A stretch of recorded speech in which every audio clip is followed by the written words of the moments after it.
Very best story that I know. And in it, you are young and whole. You emerge from your mother with only the exit wounds of birth to overcome. Bloodied and cold, slippery with meniscus and hope, you are a baby like all others. Small, involuntary, moist, clumsy. Your limbs soft and changing with the infinite beauty and sameness that beautifies all babies. Your father swears to himself in that moment when you that he will be a better man. And your adolescent politics don't berate him. For in that moment, he means it right. And if there is ever to be a wish that will mean something, it will be that wish in that moment. That will mean something. And you are just a mewling soul who could not belittle the wanting of something right like that. When they clean you up in that talcum sticky flesh, we see the mundane wonder that we all once were. For you, a pure possibility. This is the very best story that I know. And in it, you are young and whole. And your parents are young and silly. And so they fuck and they fight and they fight and they fuck, but they love you. And because of that, you are training for the marathon of life in Mexico. And one day, you're going to run at sea level. And then you're going to be flying. Every sinuous fibre of you flying and floating and gasping great oceans of air. Once, you think your mother had some kind of moment. Some sort of whiskey glass overfilled sort of a moment with your dad's friend's wife from work and maybe your dad's soul. And he wasn't a better man in that moment. And so they died for each other in that betrayal. And so they fucked and they fought and they fought and they fucked. But then they took those things. They put them in boxes. Inside, within, without, behind. They stoppered them in glass bottles and they threw them into the ocean and let them go. Because they loved you. This is the very best story that I know. And in it, you are young and whole, and your childhood passes in halcyon haze, a dirt bike, a BMX, a doll stolen, a skinned knee, magpie swooping, sunburn peeling, summers spent with cousins with that cousin's best friend who made your belly laugh, your knees skin, your heart,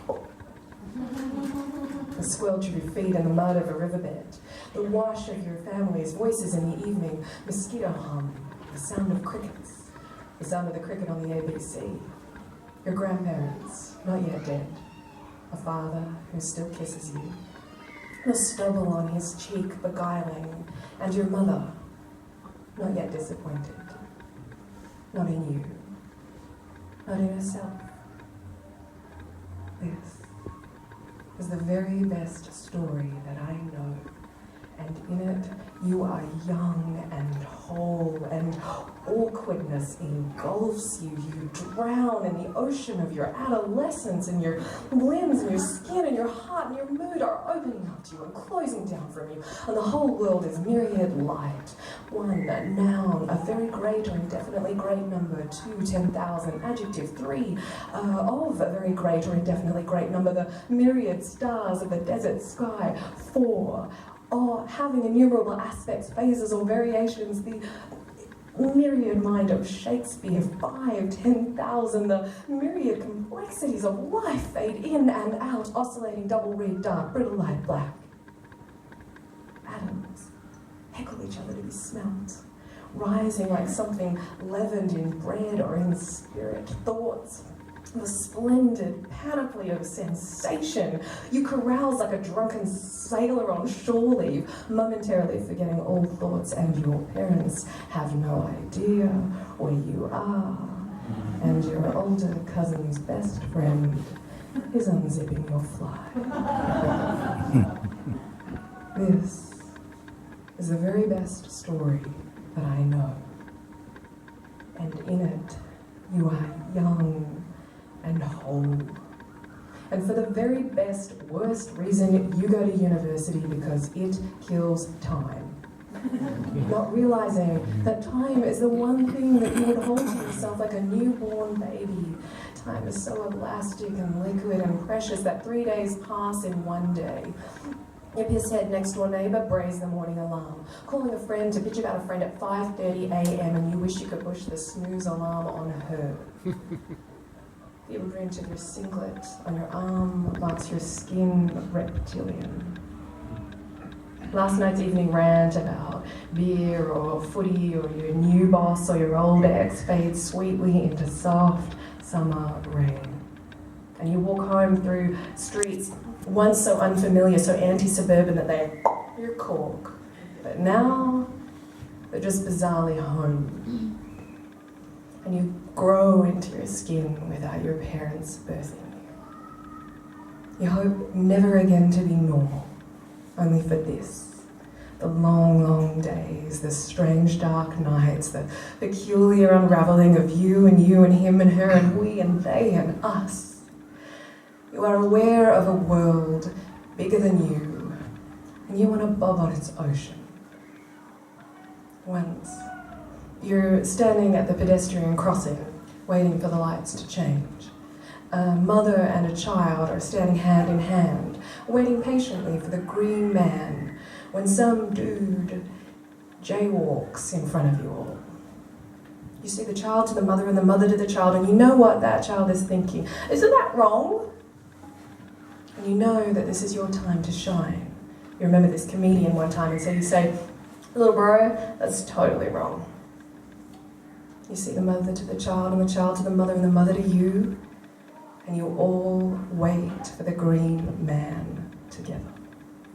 And you know that once you did the right thing at the right time, which is more than most of us can say. This is the very best story that I know. And in it you are young and whole. And banality reigns. You do some job that would have been incomprehensible back when there was being a doctor, a lawyer, or a marine biologist. And you were going to go to the Olympics and run a marathon. But you've been further than Mexico now. You've been to Iceland. You've watched the years melting like slow snow, melting like the years of heartbreak over that love that you lost when you were 23, the way that you can only lose the loves of 23. You slammed your fist to the now dimpled side of your car. That night you finally realized that you lost them, and now you simply smile when you see that bingle blemish. And sometimes they creep into your anecdotes, and secretly you have them tattooed under your skin because you loved with a burring needle straight into sinew, into fibre, into flesh, marking you time and time and time again. Sometimes your whole body glows with memory. And banality reigns. Except when you realize you're happy. And happy is less static than you thought it would be. And that which is cheaply won, you do not cherish.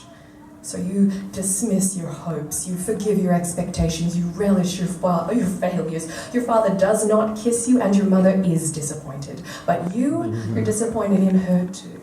Disappointed in all she did not hold and cling and grasp to herself. But your father knows her and he loves her, and she knows him and she loves him, and so they have remained. Or perhaps they have divorced. It's the way these days. And you're sad for your father, but loving him still. For you know that there will come a time soon when you shave the stubble on his cheek, gently. For his hands, they shake now, and he has falls. Not accidents, falls. And you forgive them all the wrongs they never did to you. This is the very best story that I know. And in it you are young and whole. The marauding moors of your ancestors give you sweet summer tans. You kick your banal job one year because they make you redundant.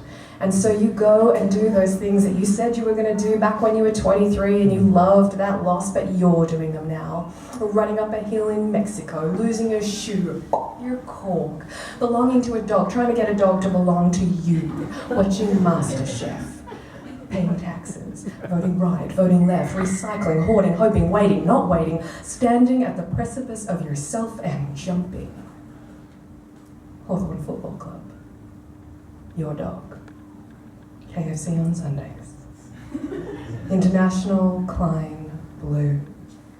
One clean ride down that hill, the cadence of yourself perfectly in balance with the long black bitumen tongue, and I love you. And this time, I don't let you down. This is the very best story that I know, and in it, you are young and whole.